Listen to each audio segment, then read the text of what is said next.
Welcome, everyone. Thank you for joining us. I do see people coming in moment by moment, but in the interest of time, so that we have lots of time for discussion and dialogue today, I would like to begin and welcome you to the third day of our McMaster Midwifery Research Center Research Symposium. My name is Beth Murray Davis, and I'm the Scientific Director of our Research Center. And before we begin, I wanted to offer a land acknowledgement. So I want to recognize that I'm joining you from the traditional territories of the Anishinaabe and Haudenosaunee nations. This land is protected by the Dish with One Spoon Wampum Agreement and is directly adjacent to the Haldeman Treaty Territory. The Dish with One Spoon is a covenant between nations that bound them to share the territory and protect the land. Subsequent Indigenous peoples, settlers, have come to these lands and have been invited into the treaty in the spirit of peace, friendship, and respect. For those of you who are joining us from outside of Canada, you may or may not be familiar with the purpose of offering a land acknowledgement at the opening of a meeting or a gathering. But offering a land acknowledgement is a way to formally recognize and respect Indigenous peoples as the traditional stewards of this land, and to respect the enduring relationship that Indigenous peoples have with their traditional territories. And it can also encourage us to consider how we might move to action to support reconciliation. As a settler here on Turtle Island, I commit to actively reflecting on and fulfilling my treaty responsibilities, and I offer this land acknowledgement in the spirit of reconciliation. So thank you everyone for joining us today. We have had an excellent first 2 days showcasing midwifery research from across Canada. Our symposium runs all week at the same time, and we have different presenters and topics each day. So please make sure to check out our program. Thank you for putting that up, Rash. And all the details of each session and our speaker bios can be found on our website, which is mmrc.mcmaster.ca. And in particular, on our website, I want to draw your attention to our posters. So some of our research students have shared research posters about their projects that they've been working on. And although it's not on our main schedule page, we do have a Q&A time with them where they can discuss their posters. And that's scheduled for tomorrow from 1:30 to 2 Eastern Standard Time. So please join us then, and they would love to share some details of the work that they've been engaging in the last semester or longer for some of them. So that brings us to today's session. We are delighted to be co-hosting today's session with the Global Network of World Health Organization Collaborating Centers for Nursing and Midwifery as part of their series on midwifery webinar panel discussions. That's a mouthful. Our topic for today is global perspectives on the role of midwives in safe abortion care. Our panel moderator will be Dr. Liz Darling. And before I turn things over to Liz, I wanted to take a moment to welcome Dr. Billy Hunter. Billy is going to share some background on the network and a little bit of a bio on Billy, so you know who she is. She's a professor of midwifery at Cardiff University in Wales, United Kingdom, and is director of the World Health Organization Collaborating Center for Midwifery Development in the WHO European region. Billy has been a midwife for over 40 years, working in education and research for the past 25 years. She co-leads the network within the Global Network of Nursing and Midwifery Collaborating Centers, together with Professor Lorena Binfa at the University of Chile. Welcome, Billy, and I will pass things over to you and we will load some slides. Thank you so much, Beth. That's brilliant. It just looks like such an exciting event today, and your whole series looks brilliant. So yeah, I'm really delighted to be here, and I just think it's a wonderful opportunity to have this partnership event between ourselves and the Midwifery Network and with yourselves at McMaster University. It's the first time we've done this, so that's brilliant for us. And also this is our first webinar of 2022 as well, so it's like double celebration. As Beth said in the introduction, this is a co-hosted event between McMaster University and the WHO Collaborating Centers Midwifery Network. And the Midwifery Network webinar series, it began in 2021 and it continues to run this year. And I'm just going to tell you a little bit about what to look out for. The webinar series, next slide please, has been developed in collaboration with the global network of WHO collaborating centres, and at the moment the Secretariat is held at Johns Hopkins University. And we also developed the webinars in collaboration with WHO headquarters, and particularly the Maternal, Child and Adolescent Health Department there. So the WHO Midwifery Network, just to explain a little bit about what it is, there is a global network of all the collaborating centres for nursing and midwifery. And as I said, that's currently at Johns Hopkins. It's about to transfer to UTS in Sydney, Australia. There are about 45 collaborating centres who work with WHO to advise and carry out pieces of work for WHO that really are about trying to improve the reach of nursing and midwifery and the care that we can give in order to improve experiences for the people that we care for. Within that global network, we realised there was actually a gap really to have a focus particularly on midwifery. And so we developed the Midwifery Network, and we launched it at Cairns in Australia in 2018. And the idea is really to give greater visibility and voice within the wider global network to midwifery research, midwifery education, and midwifery practice. And there are about 45 collaborating centres that are for nursing and midwifery, and within that there are quite a few that actually, there are two that focus solely on midwifery, which is ourselves, myself in Cardiff University in Wales, UK, and Lorena Bimtha in Chile, but there are other collaborating centres which also have a focus on midwifery and nursing as well combined. So there's many opportunities here. So this is just a photo of us in Cairns in Australia, and next slide please. And then just some of the workshops that we conducted when we were in Cairns, bringing people together to talk about what the Midwifery Network might actually look like in action and what we might hope to achieve. Next slide, please. So in 2020, we began to develop ideas for a webinar series, and that was because it was the year of the nurse and the midwife, and we really wanted to celebrate the achievements of midwives within that.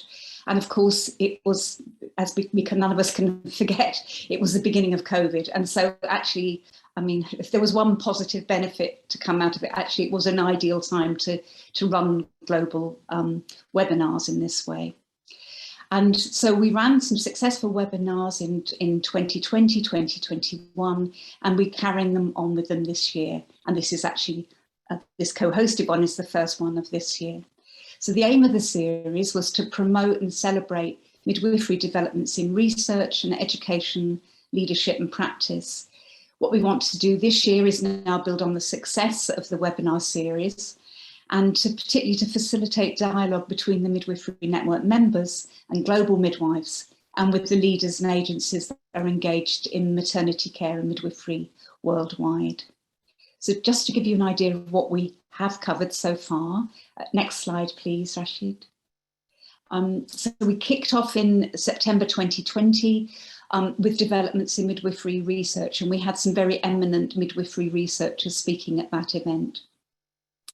Then we carried on with developments in midwifery education. And with particularly these two first webinars, we did have a particular focus on the impact of COVID and where on education and on research, and also what research could contribute to our understanding of conducting midwifery in a time of COVID. Then in January 2021, we looked at how midwifery-led care can be implemented globally across the countries, from high income to low and middle income countries. In March 2021, we had a collaborative event with the Quality of Care Network at WHO, looking at midwifery and quality of care. And then the final one in 2021 in April was about leadership in midwifery.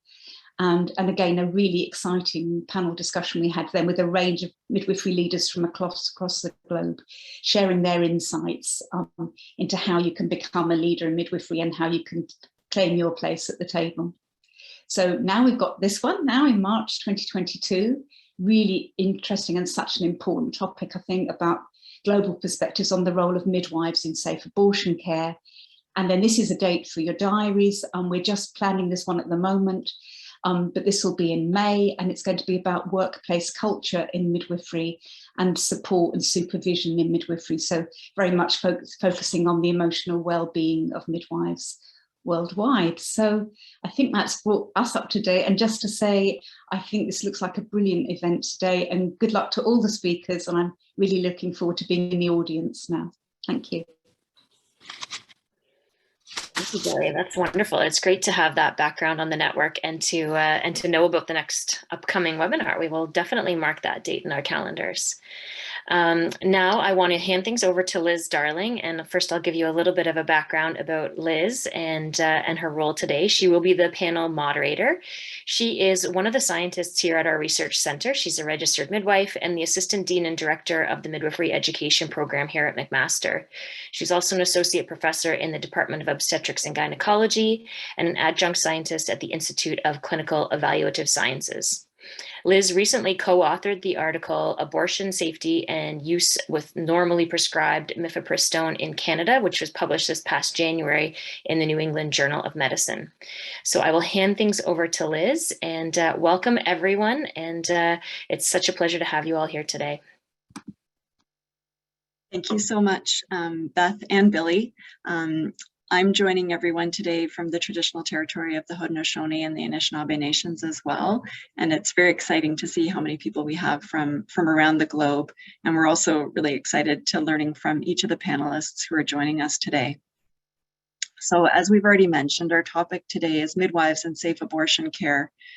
Many of you will be aware that the WHO has made it clear that ensuring that women and girls have access to abortion care that's evidence-based and that includes being safe, respectful, and non-discriminatory is fundamental to meeting the Sustainable Development Goals that are related to good health and well-being, particularly SDG 3 related to good health and well-being and SDG 5 related to gender equality. And around the globe today, 45% of all abortions remain unsafe, and post-abortion complications remain a leading cause of pregnancy-related deaths. So the first two panelists that I'd like to introduce today are joining us from Pakistan. Marina Beg is a senior instructor and the head of the Maternal Newborn Child Health and Midwifery stream at the Agakon University School of Nursing and Midwifery in Karachi, Pakistan. She conducts research in midwifery education and practice, capacity building of midwives and other mid-level providers, family planning and post-abortion care, and maternal and newborn care. Her recent publications include Induced Abortion in Pakistan, An Afflicting Challenge Needing Addressal in the British Journal of Midwifery in February 2022. Both Marina and our other guest, Arusa, co-authored an ebook with the McMaster Midwifery Research Center, Professors Karen Kaufman and Eileen Hutton, called Women-Centered Reproductive Healthcare, an e-resource for lady health visitors and midwives in Pakistan, and that project was completed in 2020. Our second panelist is Arusa Lakhani, and she's an assistant professor at the Agakon University School of Nursing and Midwifery, also in Karachi, Pakistan. Arusa completed her master's in nursing in 2007 and is currently a PhD scholar doing her research in the area of children with intellectual disabilities. She has more than 25 years of experience in teaching nursing and midwifery students. At the national level, she's participated actively in developing midwifery and nursing curriculums and has extensive experience in leading several workshops and sessions. Internationally, she's worked in developing nursing and midwifery curriculum for the Agakon University in East Africa and Afghanistan. And her most appreciated contribution in the field of midwifery, along with her team, is the creation of the first undergraduate university midwifery education program in Pakistan, the first of its kind in South Asia. She is also currently the president of the Midwifery Association of Pakistan. She's conducted several research studies, national and international training in midwifery, and has received grants in the maternal newborn child health area, supervised theses for masters in nursing students, and published articles in the fields of education, midwifery, and women's health. So welcome, Marina and Arusa. And I'm going to start first with Marina, and I'm hoping, Marina, that you can talk to us a little bit about access to abortion care in Pakistan and the impact of post-abortion complications and the role of midwives in post-abortion care. Thank you so much for inviting us for this panel discussion. So if I talk about my country's scenario regarding abortion, so I must say that it's a very negative term. Abortion is considered in a very negative connotation in our country. And someone who had an abortion due to any reason is like, oh my God, she had an abortion. So, so it's a big stigma and not at all acceptable by the society. Most of the people believe that having abortion is always illegal and not permitted. However, according to the current law of Pakistan, abortion is permitted to save the woman's life and to provide necessary treatment in early pregnancy. So, that's it. So it doesn't say much about what are the medical conditions in which it is permitted and what are the necessary treatments. So it's a bit confusing, but it is clear that it's not illegal at all, and it do permit abortion, but in circumstances where it is needed on a medical ground. But now what's happening is that due to lack of awareness and lack of clarity in interpreting the law by people, and not just the women, also the healthcare providers, they are not clear about the law. And most of healthcare providers and healthcare facilities, they do not want to get into these legal challenges. So they don't facilitate women for safe abortion and post-abortion care services, even if they are falling under the medical ground. So in that case, such women who really wants safe abortion and post-abortion care services, they fulfill their need by going to the unskilled providers, and they sought the clandestine and unsafe abortion procedures. So here I also want to share that according to a survey in 2012, there were approximately 9 million pregnancies in Pakistan, out of which almost half were unintended. Of these unintended pregnancies, 54%, which makes around 2.25 million, resulted in induced abortions. And many of these were performed by unqualified providers or involved traditional methods, which led to many unsafe abortion and the unsafe abortion related complications like hemorrhage and sepsis, uterine perforations, and in approximately 700,000 women were reported with some sort of abortion related complications in the healthcare facilities. So apart from this challenge about this legal and unclarity of the law in many people, there are many other factors like financial barriers and lack of skilled providers that contributes further to this challenge. So knowing all this, many organizations and specifically the NGOs are working hard in strengthening the role of midwives, especially in the communities. Midwives are being trained in providing safe abortion care services and short-term and long-term family planning methods as well. And they are providing their services in the communities, in hospitals, and they are working hard, and they are really showing impact in improving the outcomes of women. But still, I feel that there is much room for collaboration between healthcare facilities, NGOs, and government to work in partnership to implement these strategies at different levels. There is a need to work at different level. It's not just hospital. We need to change the mindset, and we need to clear the law related to abortion, and we need to work on value clarification and transformation at individual level, and then at community level, and healthcare facility and policy level to increase access to safe abortion care services and to overcome these challenges. So that's a brief background of the country scenario and how midwives are working to improve this. Thank you very much, Marina. I'm going to turn next to Arusa. And Arusa, I'm hoping that you can tell us about the ebook project and the work that you've been doing to train midwives to provide safe post-abortion care. Thank you so much. First of all, I would like to thank the organizers for inviting both of us. It is certainly a great opportunity to connect to our colleagues around the globe and to share what we have worked on. So to continue what Marina was mentioning, so this particular issue that Marina just alluded upon, so we decided to undertake a study, which is on knowledge, attitude, and practices of healthcare providers on post-abortion care and family planning. And our results were very alarming and not very healthy to know. It was very sad to understand the ground realities. We published that in 2018, and towards the end of 2018, we received an email and a call from Karen that can we work together on family planning and post-abortion care, and which is the need. And we graciously welcomed that opportunity as a group. And so from McMaster University, Eileen was the PI, and from Pakistan, Dr. Rafat Jan was the PI.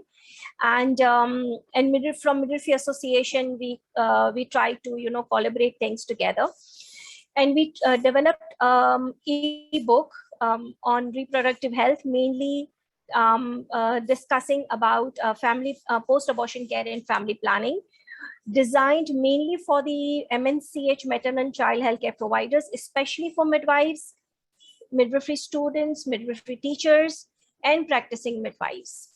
So the book that we created was an interactive book with have certain sections on different modules on it.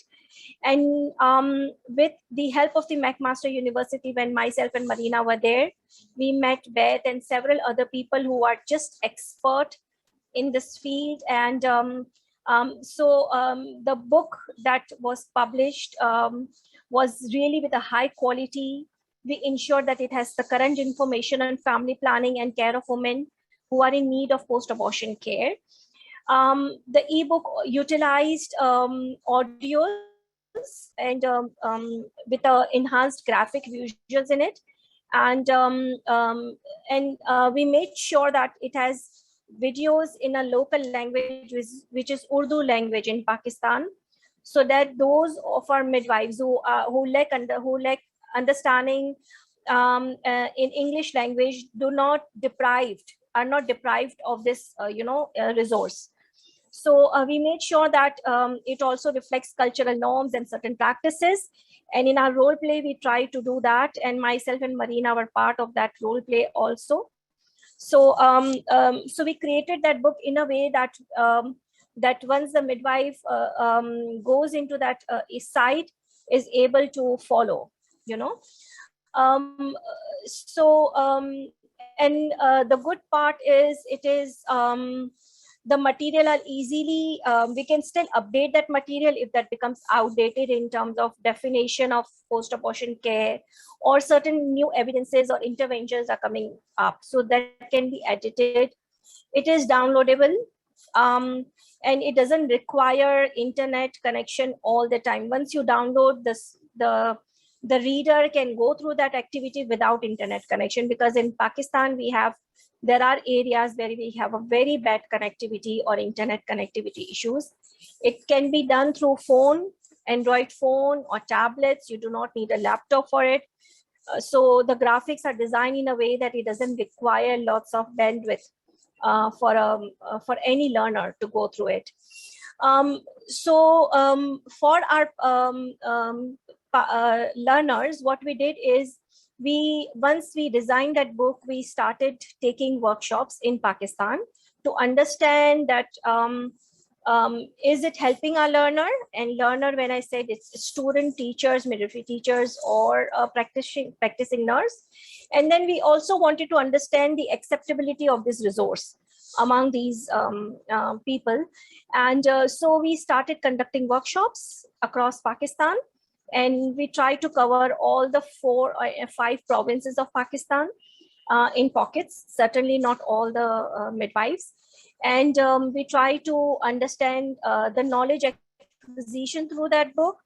And we also did some interviews to make sure that, to understand that whether they are able to, get through that book, and is it easy to, learn.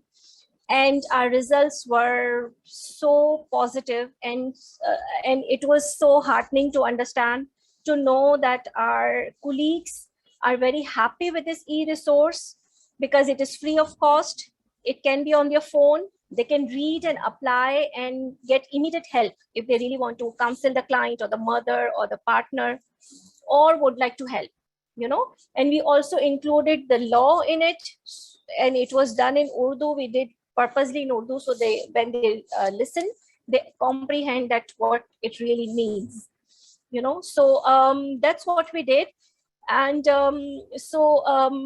right now, what we did to make sure that it is still available for the midwives across Pakistan, it is now has become part of Midwifery Association website as an e-resource. So whoever goes onto the website can download, and the link is also available on our Facebook page. And Facebook is very popular. So many of the time people click that and go into that book and try to, you know, learn the resources. Besides this, we are also making sure that whatever the resources we have kept in that ebook also become part of our curriculum, which is auxiliary midwifery or bachelor's midwifery. So this is our success. And with that book, we were able to convince our regulatory body that this is the need, and our midwives, who are the front care provider, should understand that this is important. So they were able to understand our conversation. And now post-abortion care and family planning, we do not just do abortion care, because as we said, it's not taken very you know, openly in our country. So we talk post-abortion care and family planning. And this now has become part of our curriculum of all the midwifery programs across Pakistan, which is standard curriculum across the country. So this is our achievement from this ebook. Thank you so much. Thank you so much, Arusa. It's just wonderful to hear about this work. It's, yeah, such a great success. Thank you very much. I'm going to turn next to Dr. Christina Alonso. So Christina Alonso is a consultant to the American College of Nurse Midwives. She's dedicated her career to ensuring access to sexual and reproductive health services in Central America and Mexico. Christina has worked in Honduras, Guatemala, and Costa Rica, providing services and training midwives and physicians on safe and respectful birth, abortion, family planning, and sexual health with the Maria Stopes International and other local NGOs. After completing her MPH at Tulane University, she moved to Mexico in 2003, where she founded the Luna Maya Birth Centers in Chiapas and Mexico City. She was a founding member and president of the Mexico Midwifery Association from 2014 to 2017, and has collaborated extensively with the International Confederation of Midwives and UNFPA.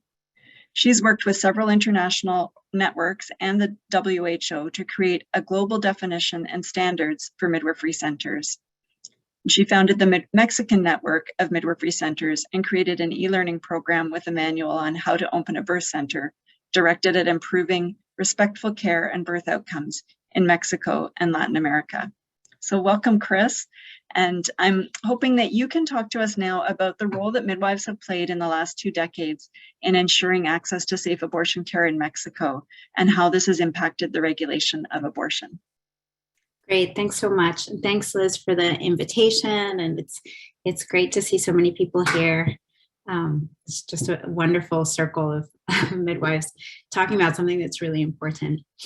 So abortion actually isn't legal in most of Mexico, and midwives have been critical to as safe providers during the last 3 decades in ensuring that women not only survive abortion, which we know is the floor, but also ensuring that that there's an integration of human rights, optimal levels of intervention, that we use relationship-based care, which is such a part of the midwifery model, that we ensure midwifery autonomy, and that of course we use evidence-based care, because these are the core values of the midwifery philosophy of care, which I've written about in several papers.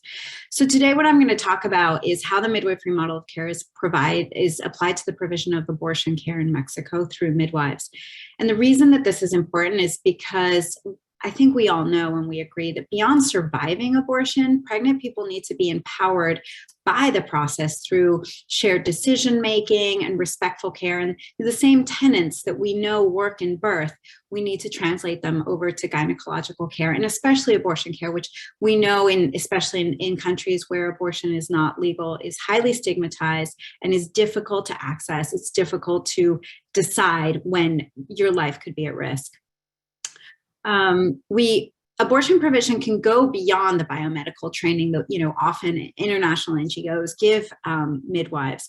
And we can take the process of providing the vacuum aspiration or the medication dosage and actually include a framework that upholds dignity and accompanies women in their decision-making. The other thing I want to mention is the legal situation of midwives in Mexico, and the legal situation of abortion in Mexico. So abortion, for those of you that follow the abortion wave in Latin America, Mexico City was the first place to legalize abortion after Uruguay, but this happened in 2000. That actually happened 20 years ago in Mexico City, and it has been followed since then in Oaxaca. These are the two states in Mexico where women can choose to have an abortion for no reason, just because they want to have an abortion. There's 8 other states in Mexico where women can have abortions on certain grounds, but this usually gets tangled up in the courts, and it's pretty contested. So on the whole, abortion is not legal and is very difficult to access in Mexico City. We'll say, though, that in 2021, a Supreme Court decision decriminalized abortion. And so what the Supreme Court is actually waiting for is for a woman to contest her right to access an abortion in a public health center. The other thing that's important to situate is the role of midwives in Mexico. Midwives, the role of midwives has been negotiated and complicated in the last couple of years. Specifically, there was a massive intervention for 5 years funded by the MacArthur Foundation that tried to reintegrate midwifery into the healthcare system. Obstetric nurses are recognized by the healthcare system as midwives, and they are hired and part of the health system. There aren't that many, less than 1,000 hired. Professional midwives and traditional midwives, however, do provide care to thousands of women every year, especially in the rural areas. And so when you talk about midwifery in Mexico, you're talking everything from traditional midwives to obstetric nurses that are integrated into the health system. So there's really a variety of midwives. And of course, within those are midwives that provide abortions and those that don't. There's obviously going to be different decisions in the kind of care that midwives provide. And then another thing that I think is important to mention is the prevalence of obstetric violence. And in 2016, a national study in Mexico revealed that 33% of women stated having experienced obstetric violence during their birth. We know anecdotally that disrespectful care is endemic in all of women's healthcare in Mexico, especially when it's poor women, when it's indigenous women, and definitely something that's as stigmatized and controversial as abortion. We know that, care is often problematic and access to respectful care is complicated. So I believe that when we integrate the midwifery model into safe abortion, we can expand it to include small and large acts of dignity and shared decision that can lead to improving the continuity of care during the sexual and reproductive health continuum. So I want to talk about these 5 tenets that describe the midwifery model and how we've been applying them to abortion services so that women can have a more dignified experience, which I believe has profound implications for their trust and their future access into the healthcare system itself. So these 5 pillars include, first, promotion of human rights. Second is optimizing non-intervention. Third is relationship with the woman. Fourth is midwifery as an autonomous profession. And the 5th is evidence-based care. And so I want to talk a little more in depth. And of course, when we go to the questions and answers, if you want to ask me more specific questions, I can go more into detail of how we apply this. But I want to say, for example, in promoting human rights, one of the ways that we do this is making sure that the pregnant individual is very clear that the decisions are on her, and we're going to be there to accompany her decisions and support her in those decisions. So this goes anyway from the beginning of What kind of abortion do they want? Do they want an aspiration? Do they want medication? Where do they want that? Do they want that at the birth center? Do they want to do that at home? The aspiration does have to be in the midwifery center, but some women do want medication, but they don't want to do it at home for certain reasons. So we do have the space in a midwifery center where she can do that. The other thing that I always talk about is that during an aspiration, we do ask for consent every single step of the way. We don't assume blanket consent. So for example, every single moment, we'll be asking the woman if she's okay, if she needs a moment, and if we can continue with the next process. So for example, during a dilation, we'll say, okay, now you're 6 millimeters dilated. We need to now dilate you to 7 millimeters. Are you ready for this? And we can expect a yes or a no. And if it's no, we'll say to her, there's no rush. We'll wait until you're ready, and we can continue whenever it is that you're ready. And I think breaking down the procedure into these tiny mini steps where the woman consents to every step makes a huge difference in her experience. Non-intervention is a pillar of midwifery, obviously, and abortion is an intervention, but we do want to make sure that we're using appropriate interventions at the same time. And so many of us that don't work in legal settings, we don't have the option of anesthesia. So we have to use alternative forms of pain control. This includes helping the woman decide who she wants to be her doula or her accompanier so that she's in control of the environment. And we know that that's going to help her to have a more empowered experience and feel more relaxed during the procedure. Relationship-based care should be the tenet of midwifery. We know that sometimes in very structured healthcare settings, it's difficult. In a lot of the birth centers, obviously, relationship-based care is a lot easier. And oftentimes we find that women are approaching the birth center because they have established a relationship of trust with the midwife. So they've gone to the midwives for their pap smears, for their birth, for their pregnancy test, for their annual exam. And part of this relationship care is knowing, the children that she has at home, the reaction to her family, what this means to her in terms of her values, and being able to really personalize the care package so that it's something that's meaningful and non-stigmatizing for her within her own framework. And then I'm going to talk a little bit about autonomy. So in midwifery, one of the things that we argue all the time legally and in our physical spaces where we're practicing is midwifery autonomy. And definitely giving midwives permission, and I put that in quotes because it is true that the establishment, the legal establishment, the legal framework, and I know Canada's done a lot of work around this, is whether or not midwives have the capacity, the scientific capacity, the clinical capacity to provide abortions. And definitely the provision of abortion as part of the continuum of care should be part of midwifery autonomy. As we know that, in Latin America, we have the experience of traditional midwives being, women who can barely read and write Spanish because their first language is their indigenous language. They're absolutely fully capable of providing safe abortion at the same level as obstetric nurses who pretty much have a master's degree. So we know that this should be part of the purview of midwifery autonomy. And then finally, evidence-based care. In Mexico, for a long time, we would have annual meetings where we would review the new guidelines on misoprostol, on, septic treatment, on, anything that we knew, because guidelines are always changing, and wanting to make sure that we were up on the latest guidelines and we're using the latest evidence-based care, because the provision of abortion has definitely changed in the last 3 decades. So the take home is that midwifery model should be practiced by most midwives, hopefully, and that these philosophical pillars that define our model as midwives should be intrinsic to any healthcare provider. So this rights-based approach to abortion could be something where other providers are trained in making abortion more meaningful and safer for women, not just physically, but also psychologically and emotionally. So thank you very much. Thank you, Chris. I'm going to turn next to a group of speakers that we have that I'm very excited to introduce. And they've been doing work that's been part of work in Central Africa, led by a network.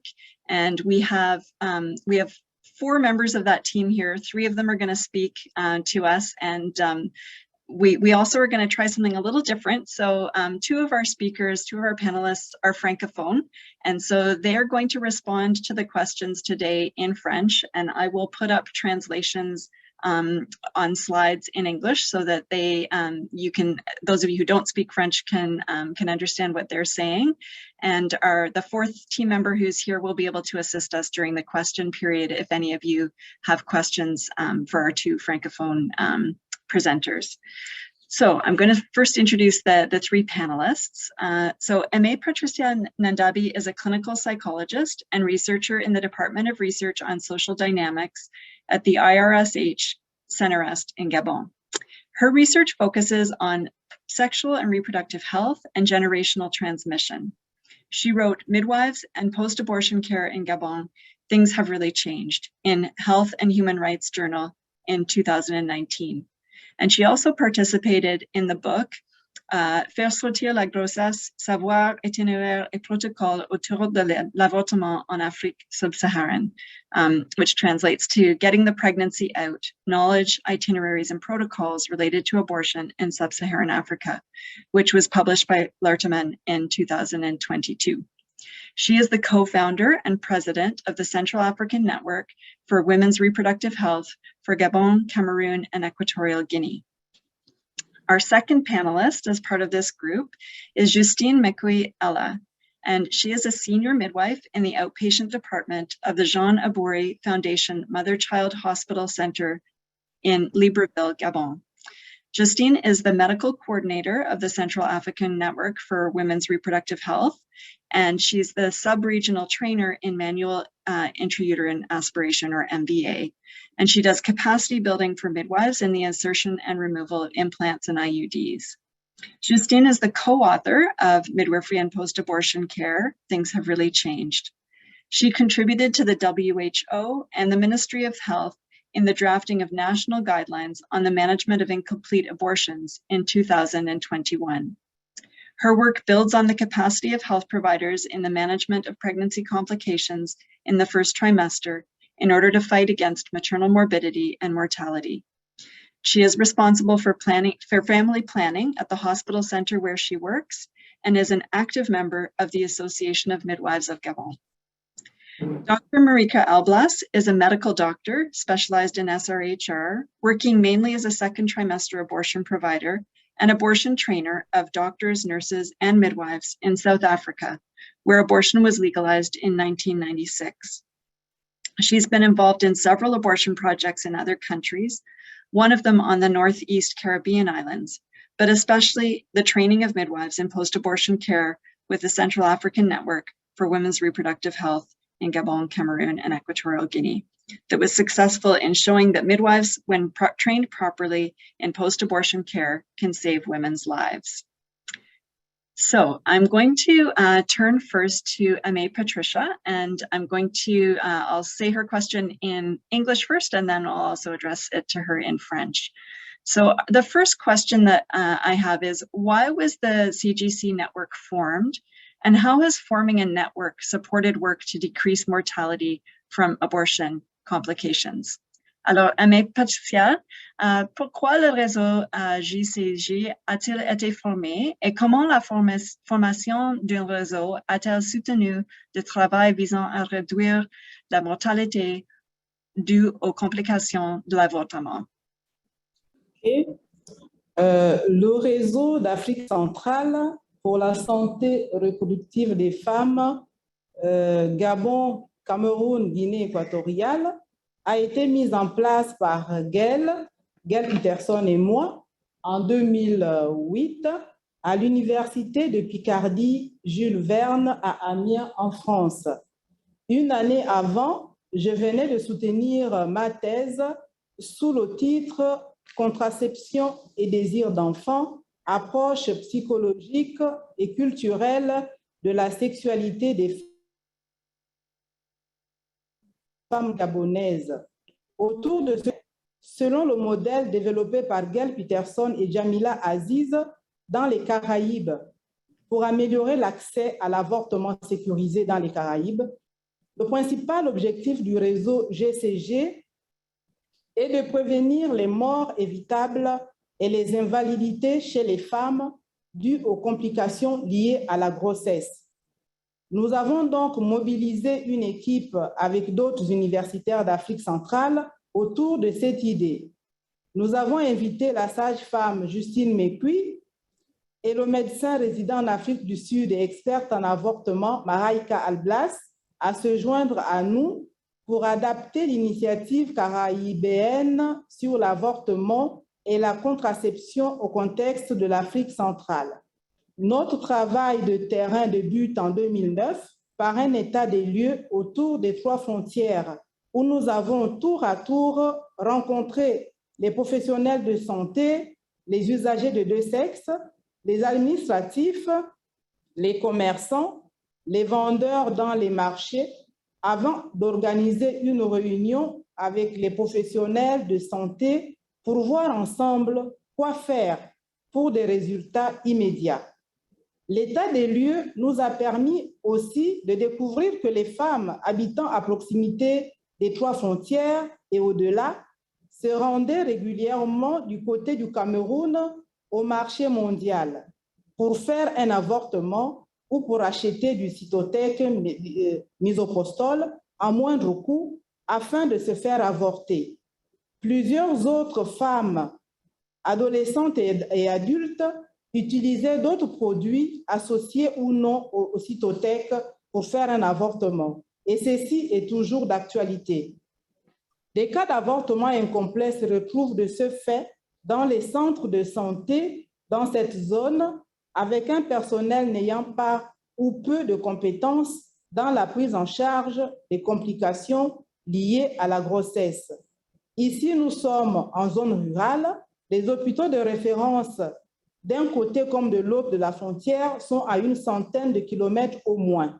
Ces personnes peuvent mourir avant ou pendant un éventuel transfert vers l'hôpital de référence. Nous avons donc rencontré la seule gynécologue de l'époque à Oyem, l'hôpital de référence côté Gabon. Elle est toujours en poste.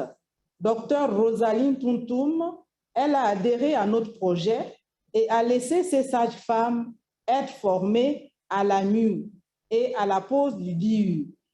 L'implication des sages-femmes dans la prise en charge des avortements incomplets lui a permis d'alléger sa charge de travail.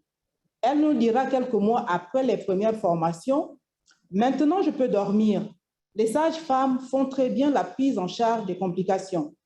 Elles m'appellent seulement pour des cas très graves. » Notre travail débute d'abord en zone rurale, ensuite l'hôpital de référence OIM, semi-rural, avant Libreville, la capitale, avec tous les hôpitaux et les gynécologues et autres. L'implication des équipes locales donne plus de crédibilité dans le travail.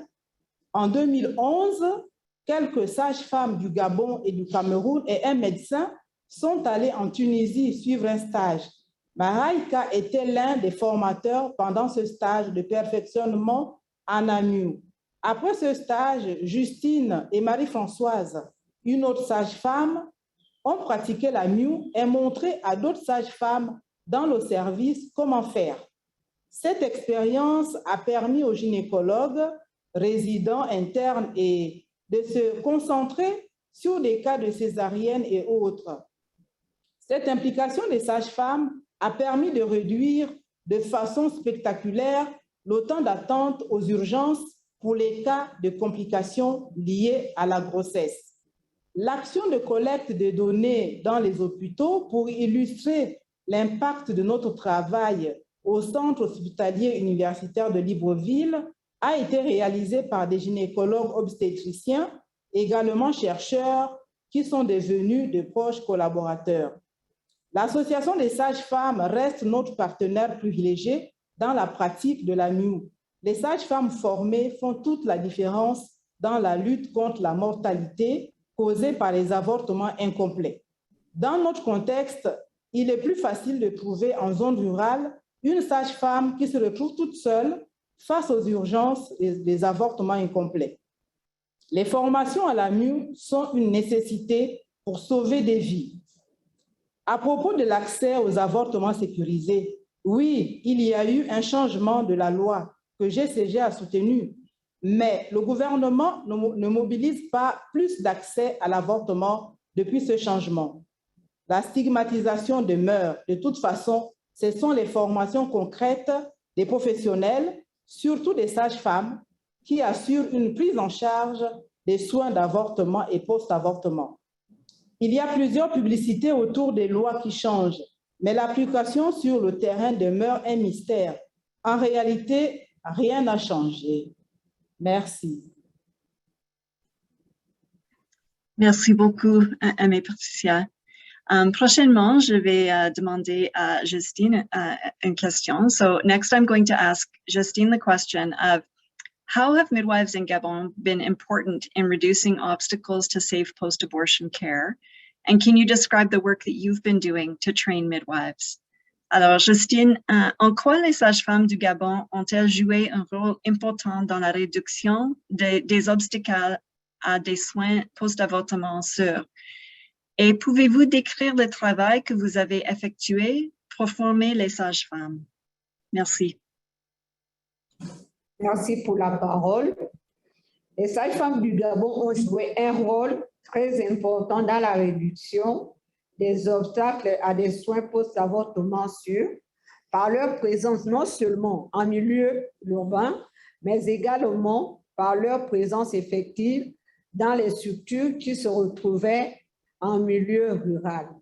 Il faut noter qu'au Gabon, dans les centres de santé qui se retrouvent en périphérie ou en milieu rural, il y a le plus souvent le manque de médecins gynécologues obstétriciens. Il y a manque des médicaments de première nécessité comme le misoprostol. Il y a manque de plateaux techniques pouvant permettre aux sages-femmes de prendre en charge des avortements incomplets. Donc, avant la formation des sages-femmes à l'aspiration manuelle intra-utérine, les sages-femmes étaient obligées de transférer toutes les femmes qui venaient solliciter les soins post-avortement dans des structures qui se retrouvaient en milieu urbain pour la prise en charge. Et ces femmes-là avaient des soucis, soit des soucis financiers, et d'autres avaient certains n'avaient pas de l'argent et d'autres étaient démunis. Maintenant, qu'est-ce que les femmes faisaient? Les femmes qui avaient de l'argent pouvaient se déplacer pour aller se faire prendre en charge dans les structures en milieu urbain. D'autres, par contre, les plus démunis, rentraient tranquillement chez eux où ils pouvaient attendre la guérison miraculeuse d'un Dieu tout-puissant, ou d'autres, par contre, se dirigeaient vers les guérisseurs traditionnels pour chercher la guérison et mettant ainsi en péril leur santé sexuelle et reproductive. Les plus malheureuses, quant à elles, pouvaient trouver la mort suite à ces avortements incomplets. Donc, c'est ainsi qu'après les formations des sages-femmes aux soins après avortement, à l'aspiration manuelle autant pour moi, les sages-femmes ont commencé à prendre en charge les complications des avortements. Parce que pendant les formations, elles avaient acquis des techniques, la méthode, comment prendre en charge les complications des avortements. On leur avait montré comment faire la différence entre les femmes qui sont éligibles à l'aspiration intra-utérine, à l'aspiration manuelle intra-utérine, et les femmes qui arrivaient en état de choc qu'il fallait transférer. Donc, après la formation, les sages-femmes ne transféraient plus toutes les femmes qui venaient solliciter les soins après avortement dans les structures qui se retrouvaient à des centaines, voire des milliers de kilomètres de là où elles étaient. Et ainsi, les sages-femmes ont contribué efficacement à la réduction, premièrement, du temps d'attente qui était très long pour ces femmes qui devaient se rendre en ville pour chercher la prise en charge. Elles ont réduit également, la prise en charge, elles ont réduit les traumatismes physiques et psychologiques de ces dernières en leur offrant un soin de qualité et efficace à plus de 99%, c'est-à-dire l'aspiration manuelle intra-utérine. Elles ont également réduit les dépenses financières des femmes, dont voient des familles et de la communauté tout entière. Parce que les femmes ne devaient plus dépenser des énormes sommes pour aller se faire prendre en charge dans des structures plus équipées et qui se retrouvaient à des milliers de kilomètres.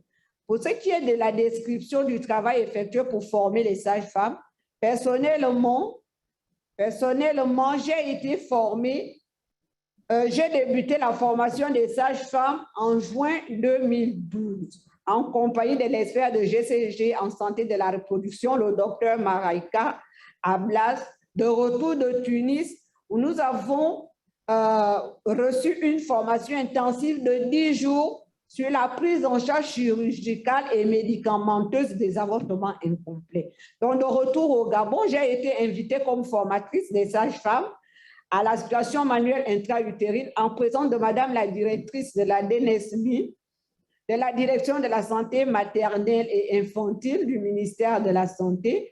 Et c'est à la suite, après cette formation, que j'ai été retenue comme formatrice des sages-femmes à l'aspiration manuelle intra-utérine. Et elle a continué à organiser des formations en zone rurale où il fallait former 50 sages-femmes. Il s'agissait de la province du Haut-Ogooué, la province de l'Ogooué-Lolo, de la Nyanga et du Moyen-Ogooué. Pendant ces formations, j'étais également accompagnée par notre expert en santé de la reproduction, le docteur Maraïka, qui m'a accompagnée sur le terrain pour faire ces formations. Mais malheureusement, en 2013, la directrice de la santé maternelle infantile, le docteur Vierin, était partie du ministère de la Santé. Et celle qu'il avait représentée n'accordait plus à l'ONG des autorisations pour qu'on aille former les sages-femmes en milieu rural. Et c'est ainsi que nous avons trouvé une collaboration avec l'Association des sages-femmes du Gabon, dont je suis membre actif pour continuer à former les sages-femmes à l'aspiration manuelle en milieu rural. Et comme ça, les sages-femmes ont continué elles-mêmes, ceux qui étaient formés, ont continué à former les autres et sauver les vies des femmes. Donc, et sauver les vies des femmes. Maintenant, quand les sages-femmes, une sage-femme formée pouvait faire le relais en formant d'autres sages-femmes dans leurs différentes structures. Et c'est comme ça qu'on entretenait les formations des sages-femmes pour ne pas interrompre les formations et la prise en charge des complications de l'avortement par des sages-femmes en milieu rural lorsque l'ONG n'avait pas de moyens financiers pour aller former les sages-femmes sur place en milieu rural. Maintenant, comme conseil aux autres sur la manière de faire progresser les contributions que les sages-femmes peuvent apporter pour garantir des soins d'avortement sûrs, je dirais que tous les jours, je reçois des appels des collègues qui ont besoin d'informations complémentaires sur la pratique de l'aspiration manuelle intra-utérine.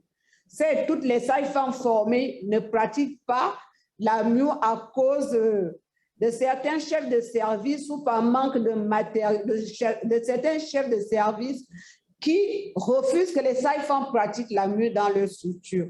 Mais celles qui pratiquent la MIU sauvent des vies. Et quand elles ont des complications, elles peuvent m'appeler au téléphone et ensemble, on essaie de trouver des solutions. C'est comme ça qu'on essaie de continuer à maintenir les formations malgré les difficultés financières de l'ONG. Donc, pour donner un conseil, je dirais surtout aux décideurs et aux donateurs qu'il faut qu'ils soutiennent toutes les ONG qui font la formation des sages-femmes à la technique de l'aspiration manuelle intra-utérine, surtout en mettant l'accent sur les ressources financières pour qu'on achète des kits d'AMU. Parce que si, pendant les formations, nous ne disposons pas des kits d'AMU pour les remettre aux sages-femmes, elles ne peuvent pas pratiquer de l'AMU. Donc, nous avons besoin des kits d'AMU pour pérenniser l'activité, la prise en charge des femmes, surtout en milieu rural, par la technique de l'aspiration manuelle intra-utérine qui sauve des vies, et également du misoprostol. Il faut du misoprostol parce que la prise en charge peut être chirurgicale avec de la MIU, comme elle peut aussi être médicamenteuse avec du misoprostol. Malheureusement, ces produits deviennent tellement rares que les sages-femmes, des fois, n'arrivent plus à offrir ces soins de qualité efficace aux femmes qui sollicitent les soins après avortement. Donc, nous avons besoin vraiment d'être soutenus, surtout financièrement, je le répète, et qu'on soutienne toute ONG parce que toute sage-femme formée à l'aspiration manuelle intra-utérine, c'est plusieurs vies de femmes qui sont sauvées. Je vous remercie. Merci beaucoup, Justine. Merci de partager des défis et des succès de votre travail. Thank you very much. I'm going to turn next to Marika, and I'm hoping that you can describe for us the work that you've been involved with in training midwives to provide post-abortion care and share some of the challenges and successes of that work.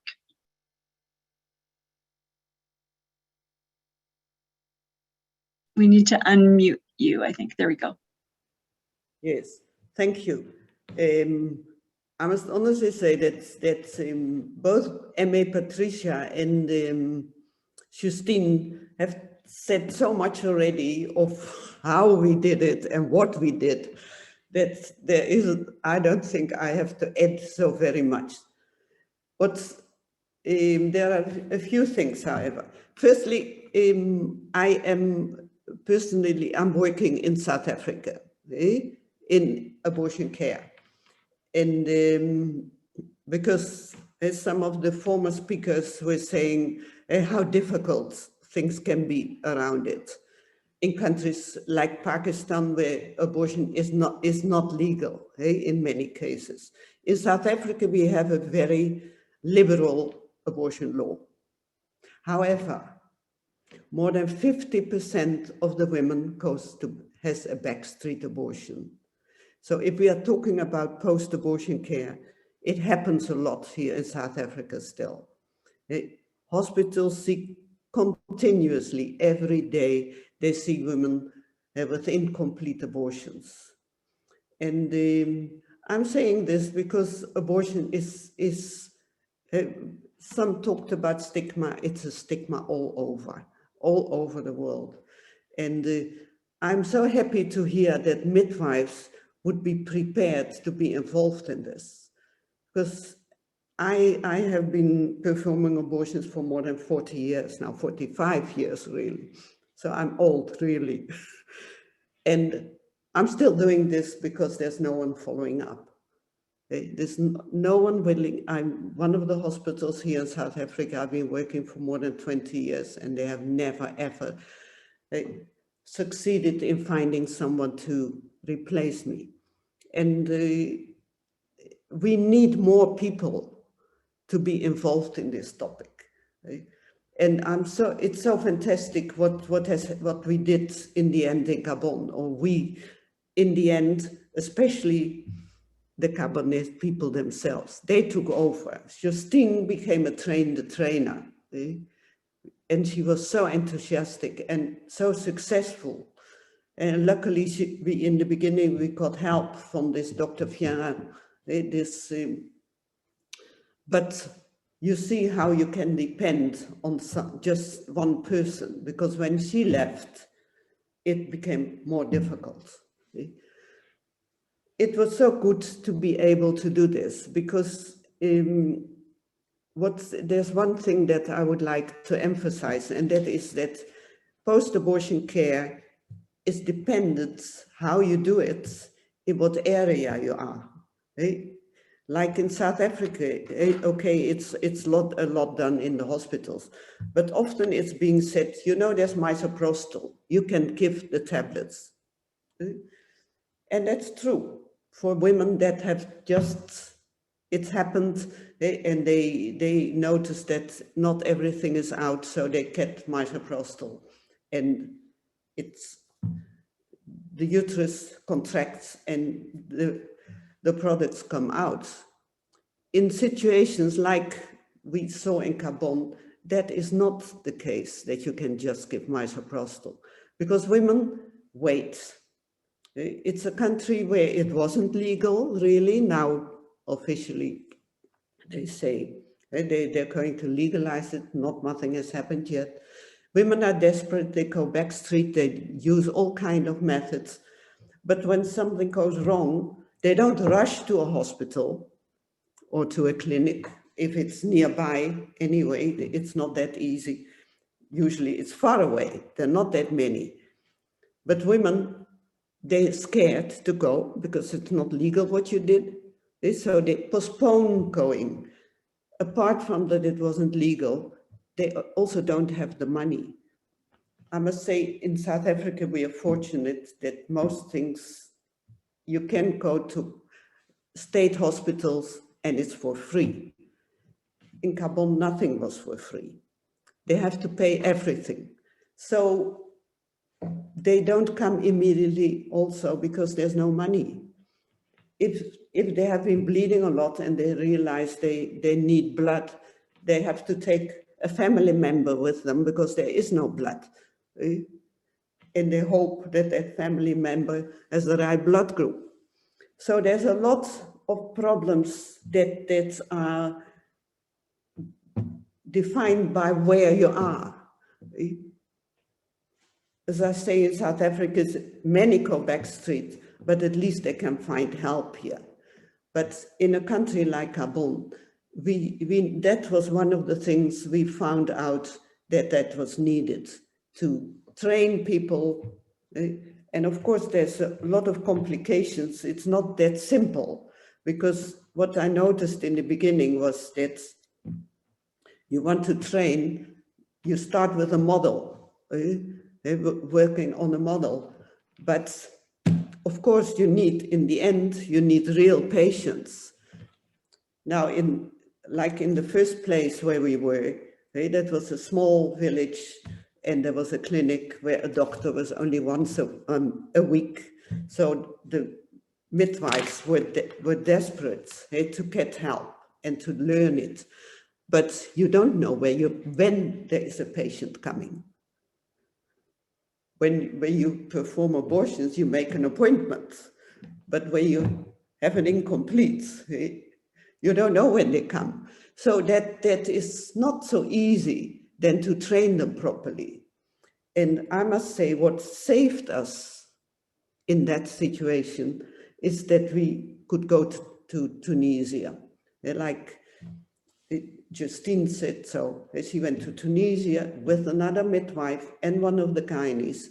And in Tunisia, abortion is legal. So we could practice on the women there. And that made that they really got very professional. They could do it.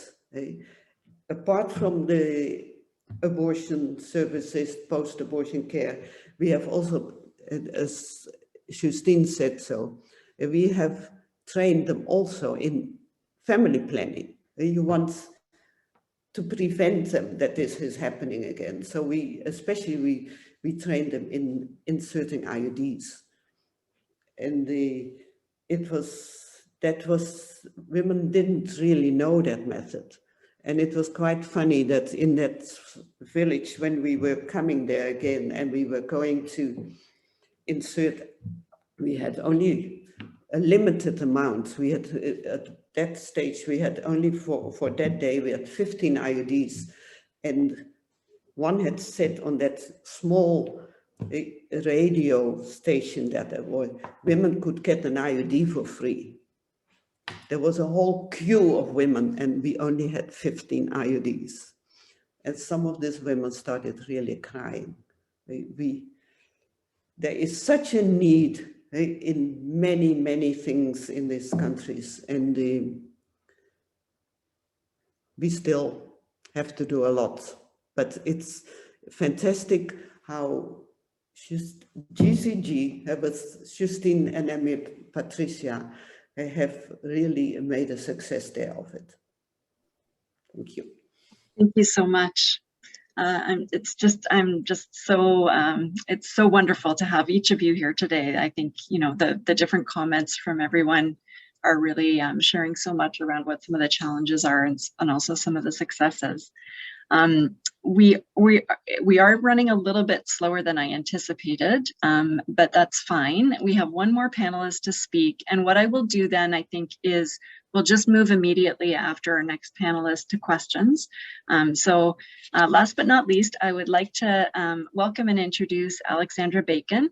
Alex is a registered midwife and a settler living and working in Vancouver, BC, and here in Canada on the traditional and unceded territories of the Musqueam, Squamish, Tsleil-Waututh, and Tsawwassen nations.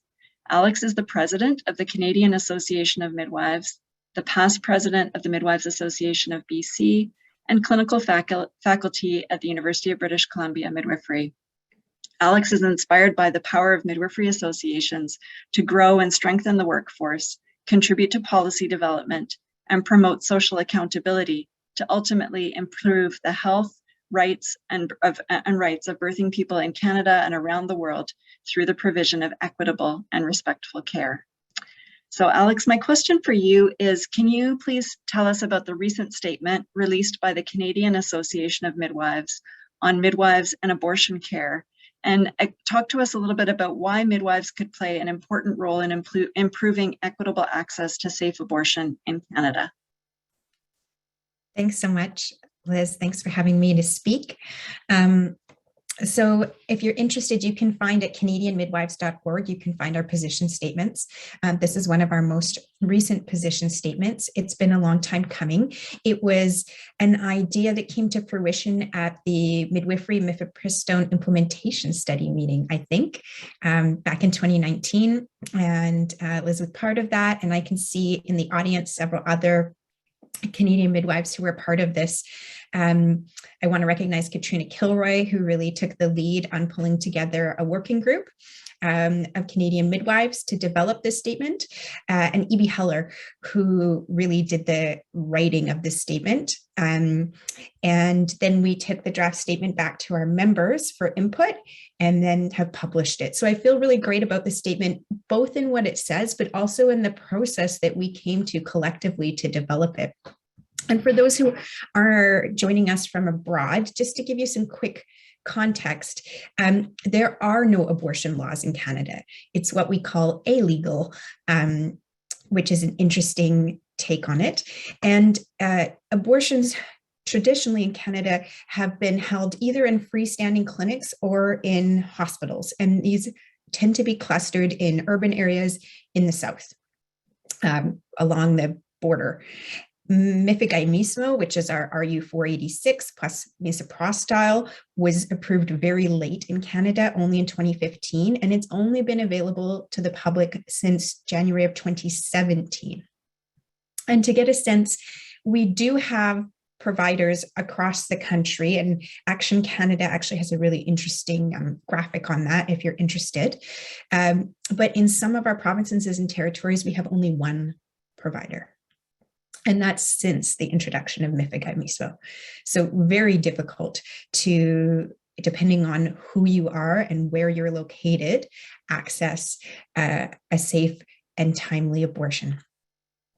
And building on the land acknowledgement, I really want to recognize that Indigenous midwives have been in here on Turtle Island since time immemorial, and they have always had the means to provide abortion care and culturally responsive care to their communities.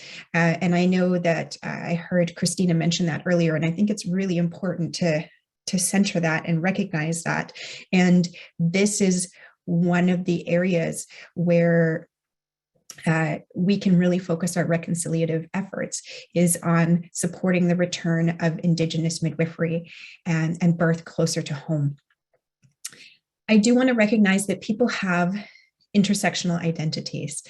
So we are not restricted to being, just a rural person or just an Indigenous person or just a queer person. And when we think about those intersectional identities, I think that really plays into the inequitable access to abortion here on Turtle Island. And that's what we were trying to get at in this position statement. So we recognize that sexism, colonialism, poverty, racism, ableism, heterosexism, cissexism, And for those who are wondering what that means, that's discrimination against those who are transgendered or gender non-binary. Those oppressions create inequities in access to abortion services. Also, there's language barriers, there's geographic barriers, and there's the perception of risk of healthcare providers, right? So there's this idea that we need to have access to ultrasound, point of care ultrasound to provide an abortion, for example, that can impact the accessibility. Another interesting point is that there's a very high percentage of midwives in Canada who are interested in becoming abortion providers, but our scope of practice, we're not at our full scope of practice when you look at International Confederation of Midwives. Our scope of practice is very tightly regulated, and that regulation varies slightly from province to province and territory to territory. So you will not find provision of abortion care or post-abortion care in the scope of practice for most registered midwives. There are some midwives in Ontario who are working through a loophole we call delegation of function from a physician, doing some really cool work.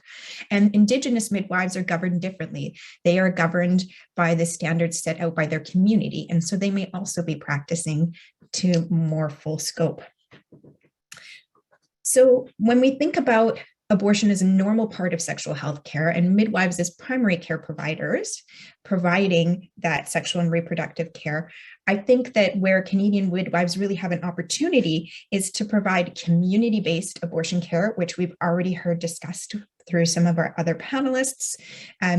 So this is where people can access services not simply in a hospital, but perhaps through a midwifery clinic or a birthing center or in their home. So there's a choice element here in the choice of place, and also the ability to access culturally safe care. We know that midwives represent a diversity of Canadians, not as diverse as we need it to be yet by any means, but it's really important that people can access care from a provider who they feel safe with and perhaps who they see reflects themselves, right? And this is especially important for people who have a history of forced sterilization. And that's particularly Indigenous people, but also Black people, people who use drugs, people with disabilities, people with mental health conditions, and queer folks, really needing a safe place. And I see midwifery as being so able to help provide that safe space for those individuals who've experienced so much trauma. Expanding the pool of abortion providers, we've heard this, allows for task shifting. Let midwives provide the low risk medical abortions and free up the other providers to do the more complicated cases. So these might be the late term, the surgical methods, for example. It's also part of continuity of care. So I heard Christina talk about the philosophy of midwifery care. So that looks at things like, of course, autonomy. And we've talked about the importance of the scope, the choice of birthplace, your partnership, that spirit of partnership between the provider and the client, informed choice, evidence-based, and then collaborative, which is where midwives work within these wonderful referral networks. So if we have a complication, we can refer on to that support and provide something a little bit more seamless, perhaps, than simply sending someone with a complication to the emergency room. And who knows who they're going to encounter there. There is a stigma about abortion here in Canada, even though it is illegal and has been for most of my lifetime. The stigma persists. So we have made a list of recommendations, and they'll echo a lot of what you've heard here today. It involves increasing the midwifery scope of practice to include management of all forms of abortion, so both the management of spontaneous, complete, missed, as well as therapeutic abortions. We're calling on midwifery associations and stakeholders to advocate for this scope of practice. And we're calling for them to advocate not just for medical abortion, but for procedural abortion care where it's appropriate. We're calling on midwives to advocate and help to ensure access to abortion in their communities, even if it cannot be through us, to identify those referral networks for your clients. We're calling on education programs to be including this information in their content, and funding is extremely important. And we've heard that come up as well. So we've got kind of those three pillars of regulation in terms of allowing it to be in your scope, funding mechanisms. And it's really important when we talk about funding that we're funding midwives to provide care, not to just those who are insured, but also to those who are uninsured, because we're focusing on that equitable access. And then changing prescribing standards, which again tend to be unusually strictly regulated for midwives in comparison to other healthcare providers in Canada. And then finally, that midwives provide abortion care at home and in community, depending on the choice of the person seeking care. So I think that that's most of what I wanted to share. I'm aware of the time. So much, Alex. I wish we had another couple of hours with everyone here today. This has just been such a, as Beth said in the chat, it's such a rich discussion. I think I'd like to use the rest of the time for questions and answers. So for people in the audience, if you look at the bottom of your screen, you'll see that there's a little Q&A, and you can type your questions in there. And if you can make sure that the questions that you're asking there are specific to our topic today. If people have other kinds of questions, we're happy to address those in the chat. And for all of our panelists, we'll take these questions, and I know that I'd also asked each of you to think about the advice that you'd want to share. I think some of that has maybe come out in your discussions anyways, but you can maybe tie that in to some of the answers. I also wanted to let people know that if you have questions for MA Patricia and Justine, Gail Peterson is here, and hopefully we'll be able to translate those questions for us if anybody would like to ask questions directly. So I think maybe we'll just, the first one is a very quick one. Christina, a question about what is an obstetric nurse or midwife in Mexico. And I think you mentioned that these are people who are trained at a master's level, but maybe you could just briefly describe that. Yeah, so in Mexico, nurses, until very recently, all nurses graduated with the degree of obstetric nursing, and this degree was designed to replace midwifery in the 1960s. It's since been separated in the last decade. And so now nurses do choose whether they want to do general nursing or obstetric nursing. And then there's a 1.5, so it doesn't quite complete the ICM requirements, but they're trying to adjust for that. And most obstetric nurses go on to do this extra, what's called perinatal nurses. And these are who, by ICM definitions and, you know, in terms of the hiring framework in the Mexican Ministry of Health, who would be hired as what we would call a midwife. Great, thank you. There is professional midwives can also be hired within the healthcare system, but again, it depends on the state and how budget is allocated. There are very few midwifery schools, direct entry midwifery schools in Mexico. There's only about 4 that are still remaining and are legally recognized by the Ministry of Education. Thank you. The next question is around statistics regarding the deaths of women with incomplete abortion. And I don't know whether maybe one of the panelists who's been involved in the Central African Network might be able to describe that. In countries where abortion is legal, like for example in Gabon, what are the statistics regarding deaths of women with incomplete abortion? Gail?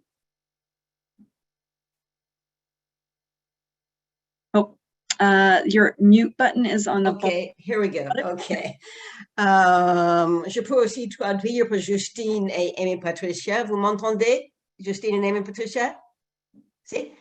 À propos de décès, des avortements incomplets, et je peux ajouter à ces questions à quel point ces décès ont baissé avec le travail de GCG. Alors, est-ce que vous pouvez répondre, Justine et Amy Patricia, à propos des décès au Gabon, des avortements incomplets? Oui, on peut tenter de donner une réponse, mais nous n'avons pas de chiffres exacts parce que mais seulement ce qu'on constate d'après les gynécologues et les sages-femmes, il y a moins de femmes ou de jeunes femmes qui arrivent dans les urgences parce que avec le misoprostol ou le cytotec dans les marchés, il y a beaucoup d'avortements clandestins qui sont des réussites. Et maintenant, pour les femmes et les filles qui viennent dans les urgences, lorsque les sages-femmes, la prise en charge, elle est immédiate. Et donc, il y a moins de décès. On ne peut pas dire qu'il n'y a plus, ça existe encore, mais il y en a moins. Maintenant, si on va dans les zones rurales où on a formé et que les sages-femmes ne pratiquent pas, les taux sont toujours élevés. Et dans les zones, par exemple, à Libreville, ce n'est plus le cas. Il y a encore des complications, oui, qui arrivent aux urgences, mais la prise en charge, elle est immédiate. Je ne sais pas si, Justine, tu vas ajouter ou c'est bon? Non, je peux ajouter. Merci, Patricia. Attends, peut-être je dois traduire d'abord parce que pour ne pas oublier ce que vous avez dit. So a quick translation of what Amy Patricia just said is that they don't have exact statistics, but that there are less women coming into emergency rooms because they are more successful with their abortions that are perhaps self-induced and that midwives are taking care of in rural areas in particular. In rural areas where midwives have not been trained, there are more complications, more they say, but the impact of JCJ and midwife training has been actually phenomenal. And with that, we do have statistics that shows how much the mortality left, this is statistical, in emergency rooms. And the main reason is because the delays for care went from 22 hours to 1.5 hours after midwives could take care outpatient. Okay, maintenant, Justine. Merci, Gaëlle, pour la parole. Moi, je voulais ajouter que je crois que c'est l'étude du professeur Maï qui a démontré que quand les sages-femmes sont formées à l'AMU, et qu'elles prennent en charge les complications de l'avortement, non seulement elles réduisent le temps d'attente des sages-femmes parce qu'elles les prennent vite en charge, et elles réduisent également la morbidité et la mortalité maternelle liées aux avortements incomplets. Donc, nous confirmons toujours que quand les sages-femmes sont bien formées à l'aspiration manuelle intra-utérine, elles vont réduire le taux de mortalité lié aux avortements incomplets, même si au Gabon, on n'a pas une étude, on n'a pas de chiffres. On n'a pas de chiffres pour confirmer ce qu'on dit, mais une étude comme celle-là prouve déjà que quand les sages-femmes sont formées à l'aspiration manuelle intra-utérine, qu'elles prennent vite en charge les complications des avortements incomplets, ils ont remarqué que les femmes mouraient avant la formation des sages-femmes à l'aspiration manuelle intra-utérine, non à cause de l'acte de l'avortement, mais c'était plutôt à cause du temps d'attente qui était trop long. Donc, elles attendaient très longtemps pour être prises en charge, ce qui faisait qu'elles pouvaient décéder, non parce qu'elle a pratiqué un avortement, mais parce qu'elle n'a pas été prise en charge, étant donné que le gynécologue était occupé soit à faire des interventions qui étaient plus urgentes que prendre en charge une femme qui présente des complications d'un avortement incomplet. Donc, merci, c'est ce que je voulais ajouter. Merci, Justine. I'll let Gail just translate quickly. We are at the end of time. Yes, okay. Some people will need to Very leave. quickly, Justine emphasized that the difference in waiting time when a woman has an emergency because of an incomplete abortion is so radical that it ended up making major differences, as I said before, from 22 hours to 1 hour wait in an emergency room. And most of the deaths that were happening from incomplete abortions were happening because of those long delays. That's a quick translation. Thank you. Merci. Thank you, Gail. Thank you so much to all of our panelists. I'm really sorry that we're out of time and don't have more time to hear from each of you, but I'm just so grateful to each of you for sharing so much about your work and your thoughts about this issue. And I think, as you'll see from the comments in the chat, people are very grateful, and we've learned a lot from the discussion today. And I'll turn it back over to Beth. Yes, thanks, Liz, and thanks everyone. And it's been such a valuable and informative discussion. I think we could go on for hours, and I think there's a keen interest for it. So we may need to come up with another way to get together and to share some of these insights. I know, Liz, you mentioned that you'd asked the panelists about some pieces of advice, and I wonder if people in the panel are open to maybe preparing that as a kind of brief typed answer, and we could even post that on our website afterwards. And if you have any take-home messages you want to share with folks, that may be a way to do it. And the recording from today will also be posted there, so we can share some resources and follow-up information that way. So thank you, everyone. I think it's been so wonderful to gather together today, and it's been such a privilege to do this together with the Global Network for World Health Organization Collaborating Centers for Nursing and Midwifery. I hope it's the beginning of many more opportunities to collaborate, so it's been really exciting. I do hope that if this is the first day you've joined us, that you'll consider joining us for the next couple of days of our symposium this week. So come back tomorrow, and we're going to talk a little bit about the safety of forceps and vacuum in Canada, comparing it to international perspectives. We're going to talk about the birth environment and the impact on people's outcomes and experiences. We're going to talk about the gut microbiome, and we also have that poster session. So tomorrow is a very full day as well, and we look forward to seeing you there as well. So enjoy the rest of your day and be well, everyone.